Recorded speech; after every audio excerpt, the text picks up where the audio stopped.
두 번째 강의 시작하도록 하겠습니다. 용역 제공 시의 손익의 귀속 시기입니다. 첫 번째는 우리 자산을 판매한 경우에 손익의 귀속 시기였고요. 두 번째가 이제 용역을 제공했을 때의 손익의 귀속 시기가 되겠죠.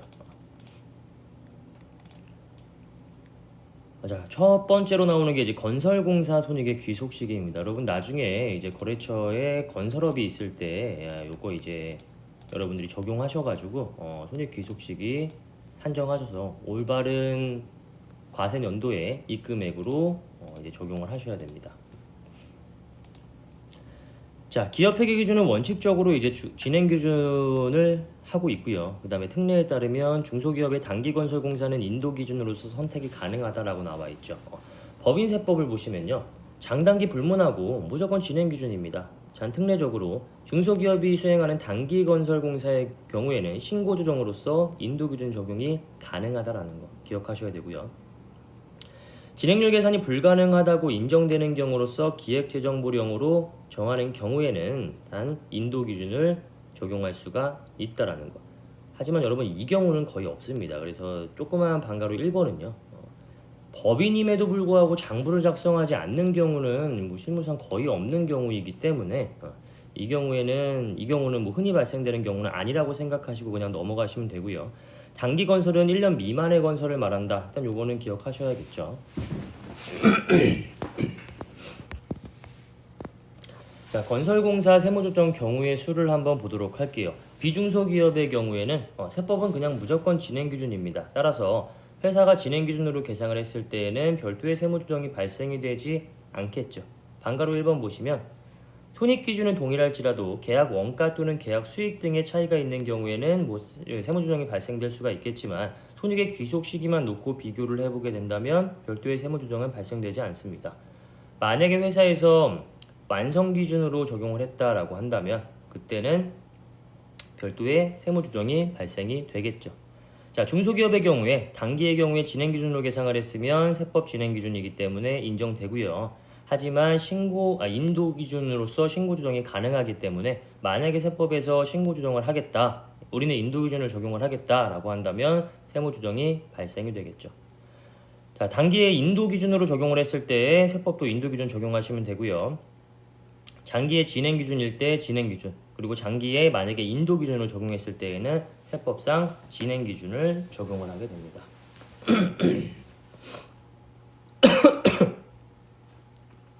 우리 인도 기준으로서 신고 조정이 가능한 경우는 단기예요. 중소기업인 경우로서 단기의 경우에 인도 기준으로서만 신고 조정이 가능한 겁니다. 이거는 말 문제도 많이 나오기 때문에 기억하셔야 되고요. 자, 그러면 예제를 통해 가지고 뭐 인도 기준이 무엇인지 진행 기준이 무엇인지에 대해서 한번 살펴보도록 할게요. 자, 2019년 1월 1일부터 2020년 12월 31일까지 2년 동안 공사가 진행이 되었습니다. 도급 금액 100원이고요. 총 공사 예정 원가가 70입니다. 이 중에서 2019년도에 42원만큼이 발생이 되었고요. 만약에 이것을 내가 인도 기준으로 적용을 하겠다. 또 다른 말은 완성 기준입니다. 이것은 완성된 해에 공사 수익과 공사 원가를 모두 인식하겠다라는 거예요. 그래서 2020년도에 공사가 준공이 된 날에 공사 수익 100과 공사 원가 70을 모두 다 인식하게 되는 거죠. 제가 오늘 말을 많이 해가지고 목이 조금 안 좋아요. 이해 좀 해주세요. 그러니까 완성 기준의 경우에는 이렇게 적용하겠다라는 거예요. 2020년도에 수익 100, 비용 70. 여기 있구나. 이렇게 이제 적용을 하겠다라는 거죠. 이런 식으로.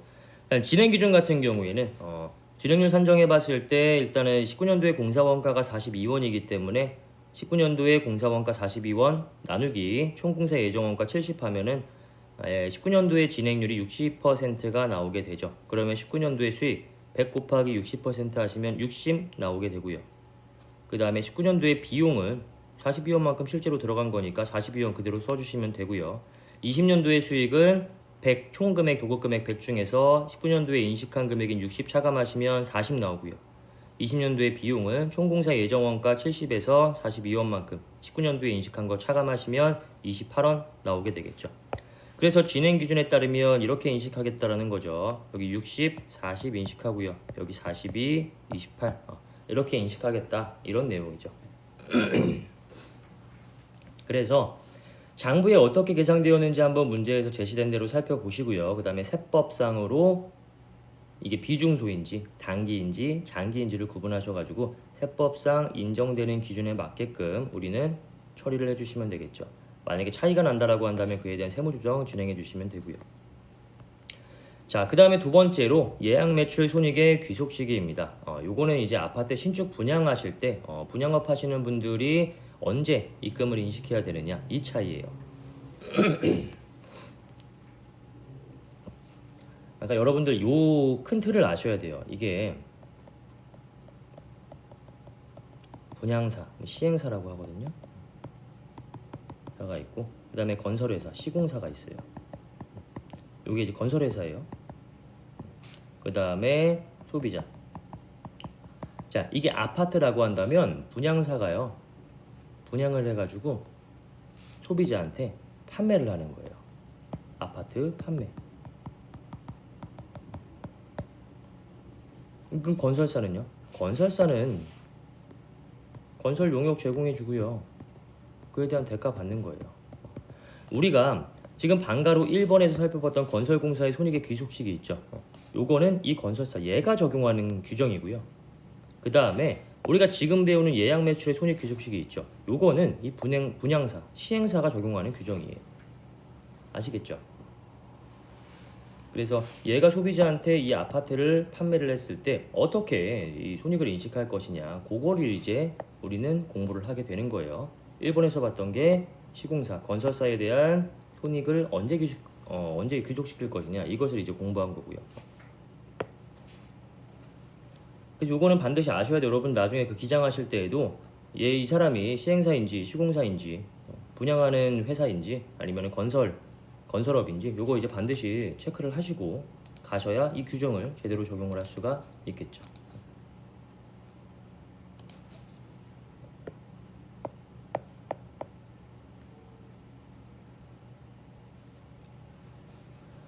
자, 한번 볼게요. 부분은 분양 계약이 된 부분과 그 다음에 미분양된 부분. 우리 아파트 뭐 미분양됐다 이런 뭐 기사도 뉴스에서 뭐 많이 보잖아요. 그런 부분 생각하시면 됩니다. 분양 계약분은 예약 매출입니다. 지금 실제적으로 이게 팔리진 않았지만 아파트 여러분들 아파트 딱 분양하면 여러분 분양하우스 한번 가보신 적 있으실 거예요. 그 분양하우스 가가지고 막 이렇게 막 소비자들이 가서 보고 괜찮으면은 계약을 하고 오잖아요. 실제로 이 아파트가 지어지지도 않았고요, 아직. 이 아파트의 어떤 모델하우스는 내가 봤지만 실제적으로 이 아파트가 어떻게 실제 구성이 되는지는 아직 모르는 상태임에도 불구하고 계약을 하고 계약금을 내고 중도금을 내고 잔금을 내고 아파트가 다 지어진 다음에 입주를 한단 말이에요. 그렇죠? 그래서 우리가 예약 매출이라고 부르는 거예요. 매출이 예약되어 있다. 아직 아파트가 다 지어지지 않았지만 이 사람이 이 아파트가 다 지어지면 여기에 들어와서 살기로 예약이 되어 있다. 이러한 형태입니다.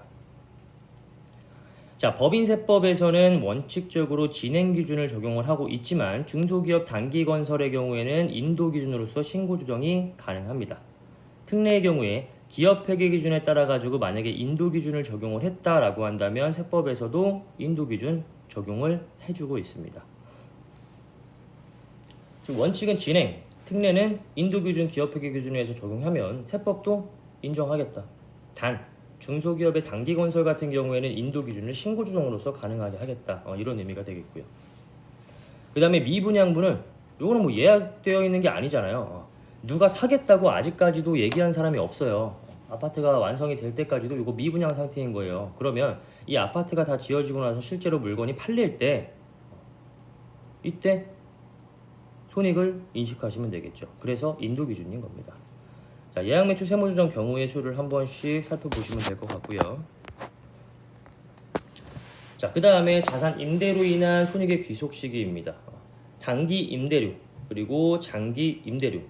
우리 여기서 또 한 가지 기억하셔야 될 사항은 단기와 장기를 구분하는 게 이 전까지는 1년 이상이었거든요. 보통 1년 이상이면 장기라고 표현을 해요. 여기 보시면 단기의 경우에는 1년 미만이었죠. 그럼 장기는 1년 이상일 거잖아요. 여기에도 마찬가지예요. 1년 이상을 장기라고 봤어요. 하지만 임대료 같은 경우에는 1년 이상이 아니라 1년 초과입니다. 장기가. 이 초과에 일단 주목하셔야 되고요. 이게 하루 차이에 따라 가지고 장기인지 단기인지로 나눠질 수가 있기 때문에 초과인지 이하인지의 여부는 좀 중요하실 것 같고요. 자, 그 다음에 말 문제에서도 당연히 중요하겠죠. 그리고 이거는 임대 기간이 아니라 임대료 지급 기간입니다. 임대료 지급 기간. 그러니까 일반적인 임대는 대부분 다 단기 임대예요. 우리 보통 임대 계약을 하는 경우에는 1년 계약, 2년 계약 이렇게 하게 되거든요. 근데 여러분들 임대료는 어떻게 지급을 해요? 보통 매 달마다 지급을 하죠. 얘는 임대료 지급 기간이 뭐예요? 한 달이에요. 그러면 얘는 아무리 2년 계약을 하고 내가 2년 동안 임대료를 지급한다라고 할지라도 임대료 지급 기간이 매달 한 달이기 때문에 얘는 단기 임대입니다. 이렇게 들어가시는 거예요. 그럼 장기 임대는 우리가 2년 임대를 했는데 2년치의 임대료를 이때 한 번에 주겠대요. 또는 뭐 이때 한 번에 주겠대요. 또는 이때 한 번 주고 이때 한 번 주겠대요. 임대료 지급 기간이 1년을 초과하잖아요. 이걸 이제 우리가 장기 임대라고 부르는 겁니다. 주의하실 거, 장기와 단기를 나누는 기준이, 즉 장기의 기준이 1년 이상이 아니고 1년 초과라는 거, 그리고 이 단기와 임대를 나누는 기준이 임대 기간이 아니라 임대료 지급 기간이다라는 거 꼭 기억하셔야 됩니다. 이거 많이 실수하세요. 말 문제에도 뭐 많이 실수하고요. 계산 문제에 나온다고 해도 계산 문제에서도 또 많이 또 장기로 봐가지고 틀리시기 때문에 이거 꼭 중요하게 기억을 해 두셔야 되고요. 자, 그래서 단기 임대를 보시면 약정일이 원칙이에요. 계약상 지급하기로 한다. 우리 이제 임대차 계약을 하시게 되면은 뭐 매달 말일에 얼마만큼의 금액을 지급한다. 이런 식으로 되어 있잖아요. 그 약정일입니다. 만약에 계약상 지급일이 없다. 이런 경우는 사실 거의 없어요. 무슨 임대차 계약하는데 계약상 지급일이 없는 경우가 어디 있습니까? 거의 없어요. 하지만 뭐 약간 특수관계인들끼리의 거래를 한다거나 라고 했을 때 계약서를 별도로 작성을 안 해놓는 경우도 있기 때문에 이때에는 현금 수령일을 귀속시기로 하고 있고요. 그 다음에 특례, 기간 경과분, 미수 임대료, 미지급 임차료의 계상을 인정을 하고 있습니다. 미수 임대료 뭔지 아시죠? 미지급 임차료 이거 뭔지 아시죠? 기간이 지났음에도 불구하고 내가 임대료를 받지 못했다. 미수 임대료라잖아. 이거 발생주의 허용하겠다라는 거예요. 그러니까 이건 뭐냐면 만약에 미수 임대료가 예를 들어 가지고 1월 1일, 12월 31일, 뭐 12, 그냥 1년으로 해볼게요. 아이고.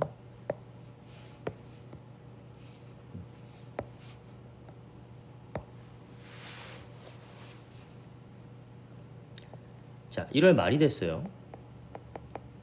이때 임대료 우리가 100만큼 받기로 했어요. 2월 말이 됐어요. 이때 임대료 또 100만큼 받기로 했고요. 마찬가지로 매달 말일 날에 이렇게 이제 임대료를 받기로 계상을 했습니다. 그리고 12월 31일이 됐고요. 우리가 6월 30일까지 이렇게 이제 계상을 했다라고 해볼게요. 자, 이러면 만약에 내가 12월 31일이 됐는데 1년 동안의 임대료를 하나도 못 받았어요. 그러면 기업회계 기준에서는 어떻게 이걸 기록을 해요? 발생주의이기 때문에 대변의 임대료 1200, 그 다음에 미수 임대료 1200 이렇게 기록하잖아요. 근데 세법상으로는 어때요?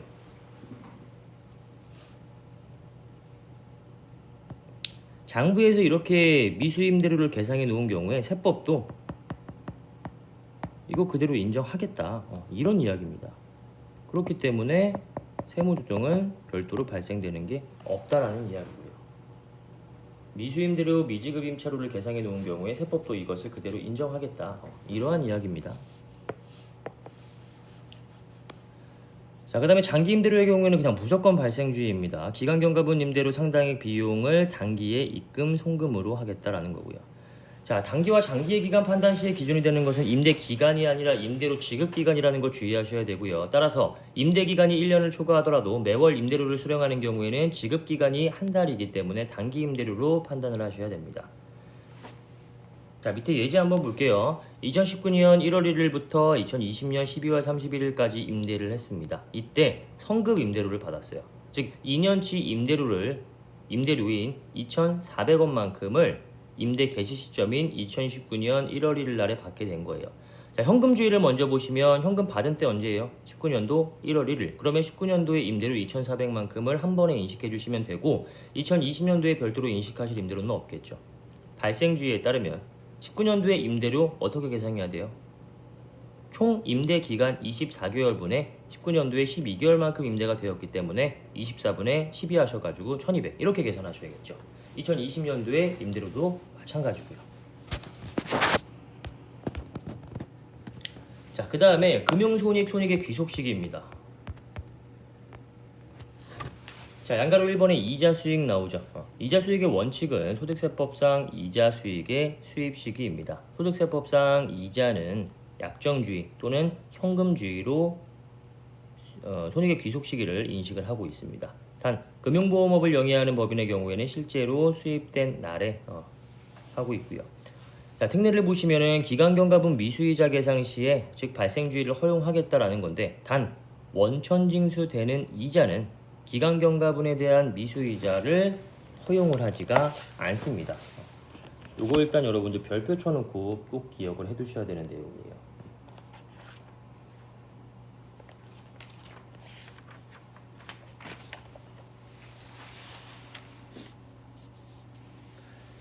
자, 소득의 귀속자가 소득을 받는 사람이 기간경과분 미수이자를 입금으로 인식해가지고 법인세를 신고 납부했어요.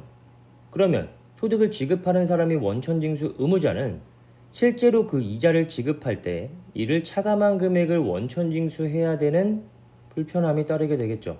따라서 이자 지급 시에 지급 총액에 대하여 원천징수할 수 있도록 원천징수 대상 이자의 기간경과분 미수이자는 입금으로 인정하고 있지가 않습니다. 무슨 내용인지 아시겠어요?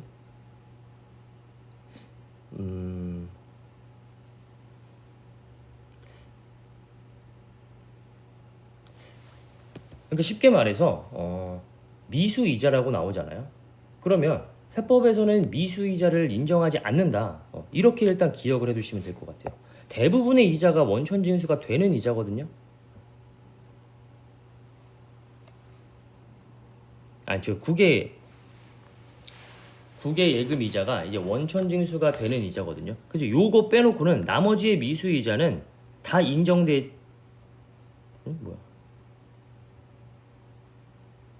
인정된다라고 생각을 하시면 돼요. 그래서 특례가 국외 예금이자 원천징수되는 이자 요거는 다 제외고요. 색깔을 다르게 할게요.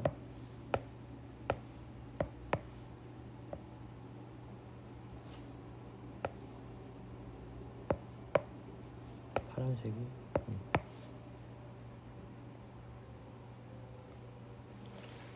자, 기간경과분 미수이자 계상 시에 인정되는 것은 국외 예금이자밖에 없다라고 생각하시면 됩니다. 나머지 원천징수가 되는 국내 예금이자 같은 대부분의 이자는요, 미수이자 계상이 인정이 되지 않아요.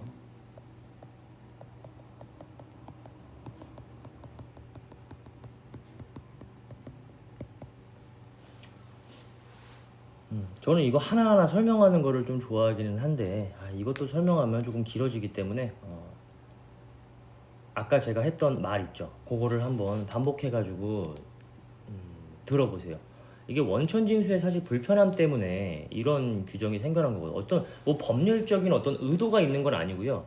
실무를 하다 보니까 이렇게 되면은 원천징수하기가 굉장히 좀 불편해져요. 그래가지고 이 미수이자의 계상을 인정하고 있지가 않는 거예요. 미수이자는 아직 못 받은 이자잖아요.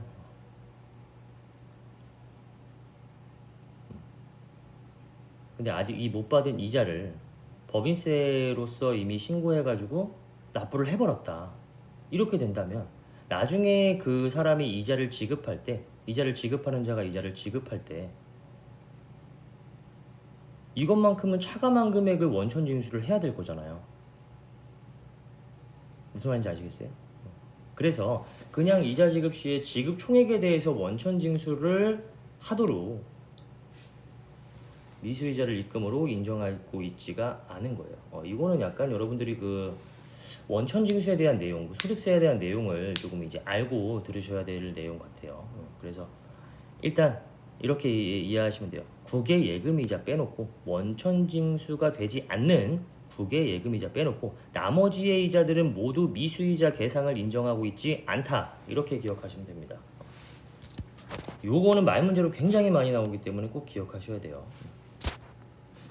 자, 그래서 이자 수익 세무조정 경우의 수를 한번 보도록 할게요. 세법상 귀속 시기가 도래하지 않았다라고 했을 때 원천 징수 대상이다라고 한다면 기간 경과분 미수이자 계상액을 인정하고 있지 않기 때문에 입금 불산이 마이너스 유보를 해주셔야 됩니다. 미수이자 자산이잖아요.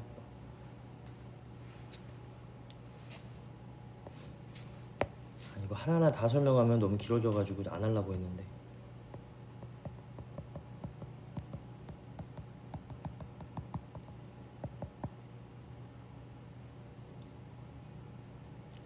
자, 만약에 우리가 못 받은 이자가 있어요. 100이라고 한번 가정을 해볼게요. 이자 수익은 손익항목 수익이죠. 미수이자는 자산이죠. 세법에서는 이거 미수이자 인정하지 않는다고요.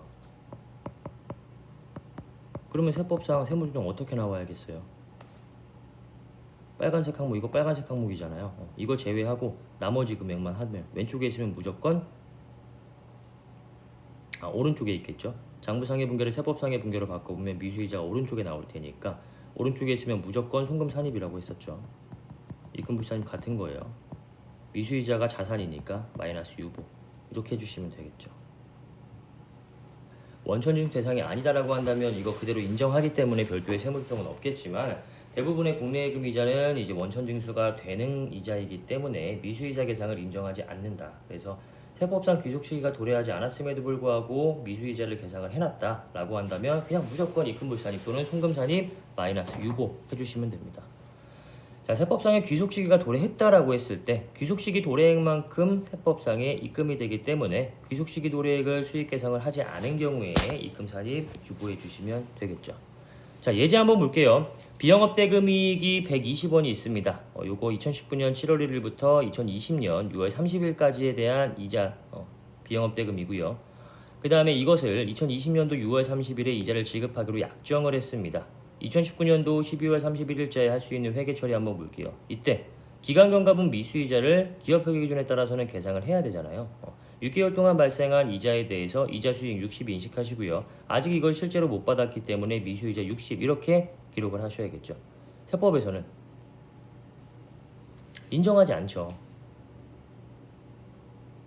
미수이자 계상을 인정하지 않는다고요. 세법에서는 약정일이 수입시기이기 때문에 세무조정은 입금불산이 미수이자 60 마이너스 유보 이렇게 나온다. 그래서 사실 여기에서 우리가 기억해 두셔야 될 거는 이자 수익 특례 부분밖에 약간 이슈가 되는 부분이 없어요. 그래서 이자 수익 특례에서 국외이자 등의 원천징수되지 않는 이자들은 미수이자가 인정이 되겠지만 원천징수가 되는 국내 예금이자 같은 경우에는 미수이자가 인정되지 않기 때문에 송금산입 또는 입금불산이 마이너스 유보에 대한 세무조정이 발생되게 된다. 이 정도로 기억을 해두시면 될 것 같습니다. 자, 그 다음에 두 번째로 이자 비용에 대한 내용이에요. 이자 비용은 다 인정이 됩니다. 원칙이 소득세법상 이자 소득에 대한 수입 시기 요거 약정주의 또는 현금주의에 따르고요.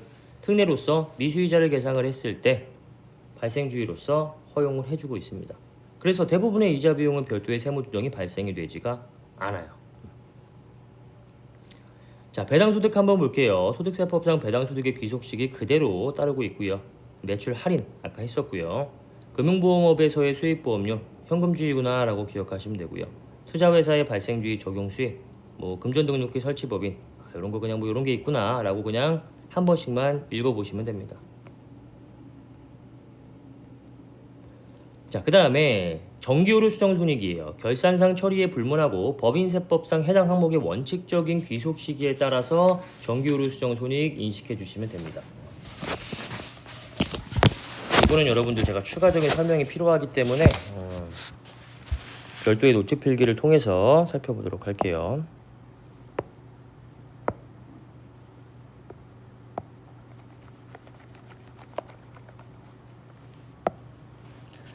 자, 정기오류 수정손익. 오늘 여러분들 실무 가셔도 공공연하게 볼 개정 과목이기 때문에 자, 법인세법은 정기오류 수정손익의 귀속 시기에 대해서 별도의 규정을 두고 있지 않습니다. 그래서 단기의 손익에 해당되는지의 여부에 따라서 제가 지금 필기해 드리는 것처럼 세무조정을 해주시면 됩니다.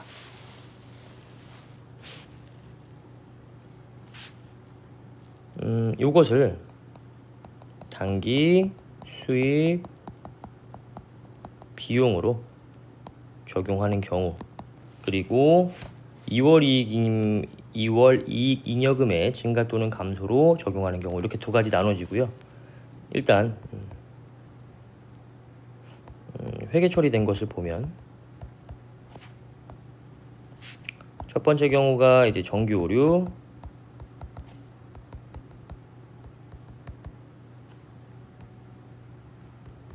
추정 이익으로 이렇게 이제 회계 처리가 되어 있다. 이랬을 때에 내가 할 수 있는 세무 조정은 무엇이냐? 요거예요. 그러니까 우리가 손익계산서를 봤는데 손익계산서상에 IS에 손익계산서에 정기오류 수정 이익이 있다라고 했을 때 요건 이제 전진법을 적용하겠다라는 개념이겠죠. 자, 이때 첫 번째로 하셔야 되는 게 뭐냐면 세법상 단기의 입금인가?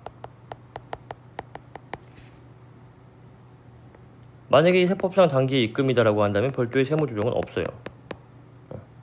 회계적으로는 정기에 인식하지 못한 이익을 단기에 인식했지만 세법상으로는 이거 원래 단기의 이익이래요. 그러면 별도의 세무조정은 발생되지가 않겠죠. 만약에 세법상 단기의 입금이 아니다라고 한다면 이거는 입금 불산입 세무조정 해주셔야겠죠. 그러니까 여러분들 그냥 이거 정기오류 뭐 수정 이익 손익 나와가지고 뭐 개정 과목이 약간 좀 생소하다 보니까 뭔가 약간 이해가 안 되실 수도 있을 것 같은데 그냥 쉽게 생각하시면 돼요. 회계에서는 원래 정기에 인식해야 되는 이익인데 이걸 정기에 인식하지 못했다 보니까 단기에 이것을 발견해가지고 그냥 단기에 인식해 놓은 것 뿐이에요. 세법은 그런 거 뭐 다 따질 필요가 없어요. 그냥 단기에 회계 처리 난 모르겠고 그냥 단기에 세법적으로 따졌을 때 이거 단기의 입금이냐? 그러면 회계에서도 어쨌든 간에 단기의 입금으로 계상을 했고 세법에서도 단기의 입금이기 때문에 세무조정이 없는 거고요. 세법상 따졌을 때 이거 단기의 입금액이 아니다라고 한다면 단기의 세법상으로는 입금도 아닌데 회계상으로는 이익으로 처리를 했기 때문에 당연히 입금 불산입 해주셔야 되는 거고요. 어려운 내용이 아니에요, 이거.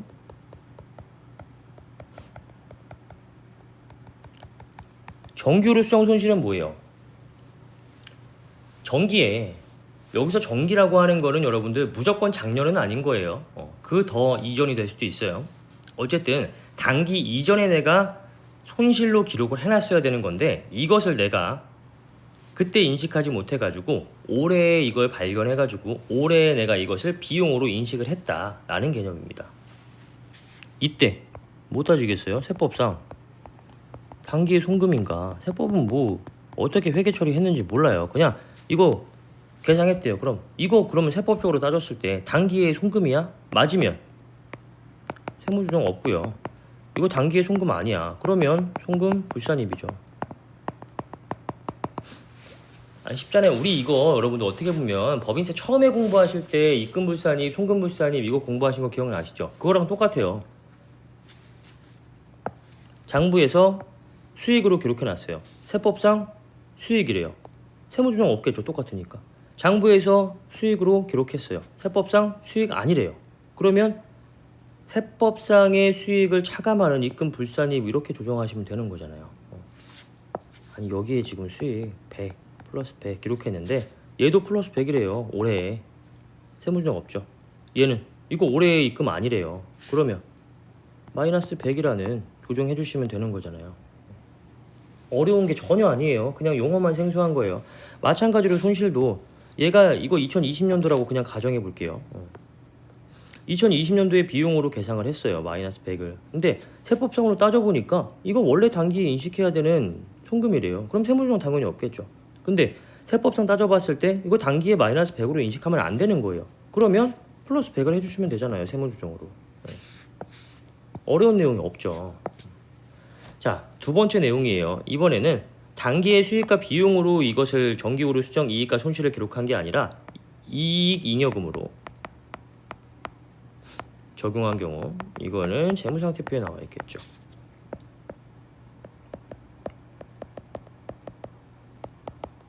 얘는 뭐냐? 이익잉여금의 증가가 되겠죠.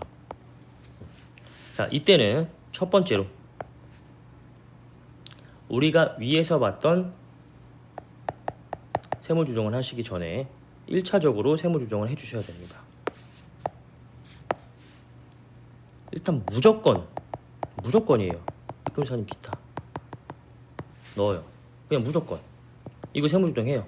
정기후로 수정이익이 재무상태표 보니까 100만큼 기록되어 있다. 입금사님 100 기타 일단 세무조정합니다. 그 다음에 두 번째로 위에 거랑 똑같아요. 두 번째 세무조정은 세법상 단기 입금인가 맞으면 세무조정 없고요. 아니면 입금 불산입 100 하는 거고요. 똑같아요. 정기오류 수정 손실도 똑같습니다. 이익잉여금의 요거는 감소로 기록이 되겠죠. 정기오류 수정 손실 나온다. 무조건 그냥 송금산입 기타. 재무상태표를 보니까 이익잉여금 계정 과목에 정기후로 수정 손실이 100이 기록되어 있어요. 그럼 무조건 그냥 송금산입 100 기타 세무조정 하시고요. 두 번째로 우리가 위에서 봤던 세법상 단기 송금인가 송금이면 세무조정 없고요. 송금 아니면 송금 불산입 100 세무조정 해주시면 되는 겁니다. 어려울 게 없죠. 기본적인 논리는 똑같은데 이익 잉여금으로 계상이 되어 있는 경우에는 그 자본에 대한 세무조정도 발생되기 때문에 이렇게 기록이 되는 거예요. 그것을 우리가 이제 장부상 분계 적고 세법상 분계 적고 세무조정 적고 하게 되면 시간이 좀 오래 걸리기 때문에 제가 그냥 그 자본에 대한 분계는 이렇게 이제 적어 놓은 거고요. 그래서 정기후로 수정이익과 손실이 단기의 수익과 비용으로 계상이 되어 있다라고 했을 때는 세법상 단기 입금이냐 송금이냐만 따져 가지시고 세무조정 해주시면 되고, 만약에 재무상태표에 이익잉여금의 계정 과목으로 들어가 있다라고 한다면 첫 번째로 무조건 정기후로 수정 이익은 입금 산입 기타 하신 다음에 단기에 입금 따지시면 되고, 정기후로 수정 손실의 경우에는 무조건 그냥 송금 산입 100 기타 하신 다음에 그 다음에 단기의 송금인지를 따지시면 되는 거예요. 이렇게 세무조정 해주시면 됩니다. 정기후로 수정 손익 어려운 내용이 절대 아니라는 거죠.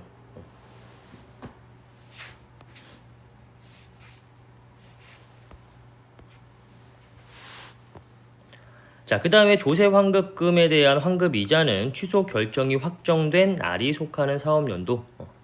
관세 환급금 같은 경우에는 뭐 수출 완료일 그리고 동시에 환급받을 관세가 확정이 되지 않았다라고 한다면은 결정 통지일과 실제로 환급받은 날 중에 빠른 날.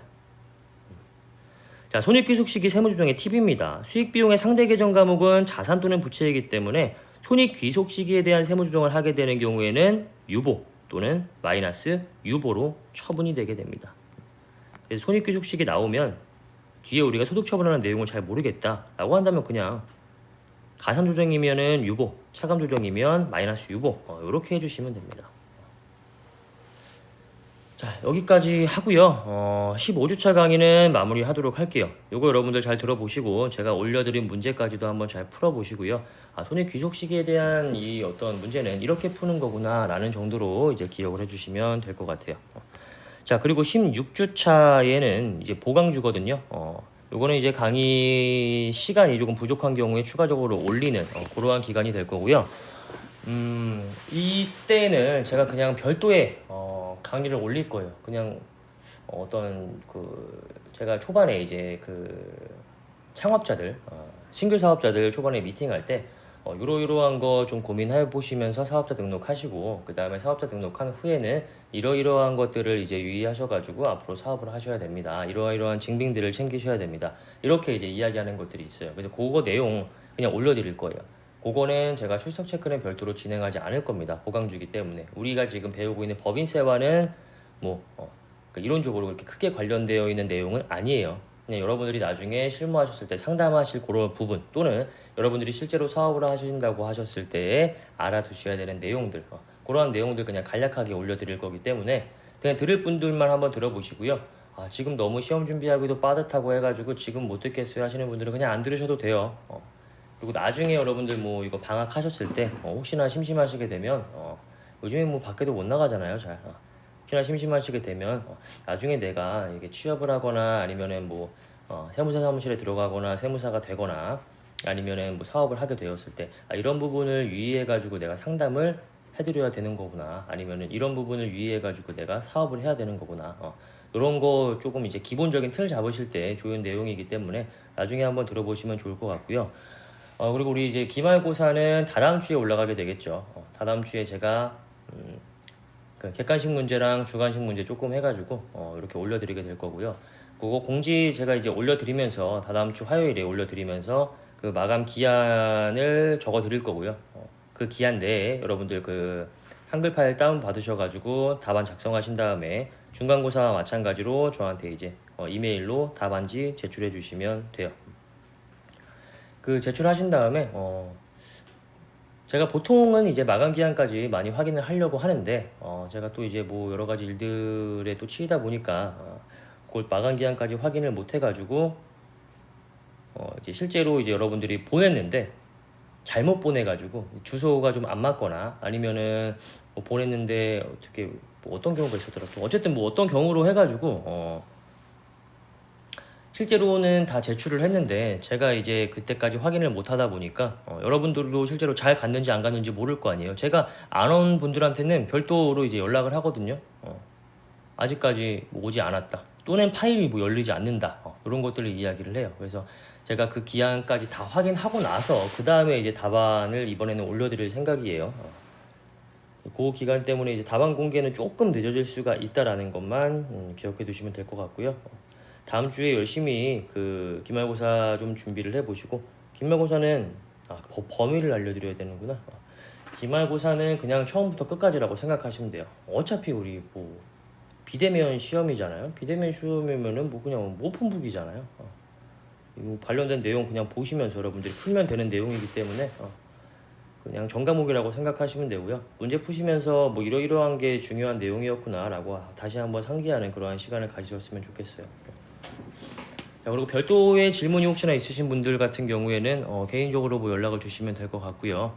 일단은 사실상 오늘이 이제 이번 학기에 마지막 강의가 되겠죠. 한 학기 동안 일단 정말로 고생하셨고요. 그리고 지금 이 법인세 수업을 듣는 대부분의 분들이 3학년 분들이시고, 이번에 이제 이 수업과 동시에 이 수업이 마침과 동시에 이제 졸업을 하게 되시겠죠. 근데 어쨌든 여러분들 졸업 분위기도 지금 시국이 시국인 만큼 잘 안 날 거고, 졸업식도 당연히 여러분들 못 할 거고요. 그 다음에 졸업하시는 분들도 제가 이제 거의 1학년 때부터 제 강의를 이제 들으셨던 분들도 꽤 있으셔가지고 그런 분들한테도 좀 이제 파이팅 하시고, 시험 준비하시는 분들 더 열심히 이제 공부하시고, 그 다음에 취업 준비하시는 분들도 혹시나 제가 도와드릴 부분이 있다라고 한다면은 그런 부분도 많이 도와드리고 해야 되는데, 이게 좀 비대면으로 계속 있다 보니까 그런 부분이 또 이루어지지 않는 것 같아가지고 개인적으로 조금 아쉽기는 해요. 일단은 여러분들 졸업 진심으로 축하드리고요. 3년 동안 학교에서 공부하시느라고 너무 고생 많으셨고요. 그리고 또 강의 여러분들 거의 한 학기 반을 이제 비대면으로, 한 학기였나요? 어쨌든 한 학기 정도 1년이었죠. 1년. 1년 정도를 거의 이제 여러분들이 비대면으로 이제 수업을 했기 때문에 또 굉장히 또 여러분들은 좋을 수가 있겠죠. 어쨌든 좀 약간 비운의 그런 어떤 세대가 아닌가라는 또 생각을 또 해보기는 합니다. 아무래도 대면이 뭔가 나중에 여러분들이 생각했을 때 대면 수업이 당연히 여러분들의 인생에는 더 도움이 됐었겠죠.